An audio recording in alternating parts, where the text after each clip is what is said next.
اور یہ جو بڑے مطلب فخر سے کہتے ہیں 2 شادیاں کرو 3 شادیاں کرو، مسائل بالکل نہیں سکھائیں گے اپنے اولاد کو، نہ بیویوں کے مابین عدل و انصاف کر رہے ہیں، یہ فوت ہوتے ہیں۔ اتنے میرے پاس کیسز آتے ہیں، سب سے خطرناک کیسز یہ ہوتا ہے، ایک بیوی چاہتی ہے پراپرٹی مجھے اور میرے بچوں کو ملے، دوسری چاہتی ہے مجھے اور میرے بچوں کو ملے، وہ صاحب رخصت ہو گئے 3 بیویوں کا جھنڈا اٹھا کے 4 بیویوں کا جھنڈا اٹھا کر، حالانکہ اللہ نے فرمایا تھا فَإِنْ خِفْتُمْ أَلَّا تَعْدِلُوا فَوَاحِدًا، اگر تمہیں خوف ہو کہ تم عدل و انصاف نہ کر سکو گے تو صرف ایک سے نکاح کرو۔ لیکن یہ بعض اوقات معذرت کے ساتھ اہل علم بھی ترغیبیں دے رہے ہوتے ہیں 2 شادیاں کرو 3 شادیاں کرو، بھائی آپ نے کر لی تو ٹھیک ہے کر لو،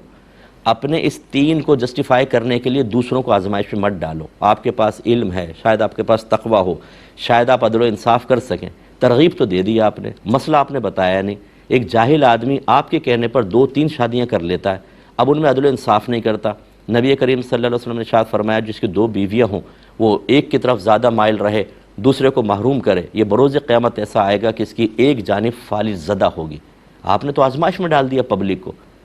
اور میں آپ سے ایسے لوگوں سے میں کویسچن کرتا ہوں کہ جو آپ ترغیبیں دے رہے ہیں، جن کو ترغیب دی، اب ترغیب کے بعد ذرا بٹھا کے پوچھیں، فرض کرو تم دوسری شادی کرتے ہو، کیا کیسے عدل و انصاف کرو گے؟ یہ میں تو جانتا ہوں اللہ کے کرم میں 30 برس ہو گئے، اس سے زیادہ بلکہ ٹائم ہو گیا کہ میں لوگوں کے مسائل بیان کرتا ہوں، آتا جاتا کچھ بھی نہیں ہے، شادیاں کرنے میں کے لیے تیار ہے، جو فلاں مفتی صاحب نے فتویٰ دیا تھا، فلاں صاحب نے ترغیب دی تھی، ایک تو میرے شاگرد نے دوسری شادی کی، وہ مجھے ترغیب دے رہا تھا صاحب آپ بھی دوسری شادی کر لیں، تو پھر اس کو بہرحال میں نے جو سمجھانا تھا سمجھایا۔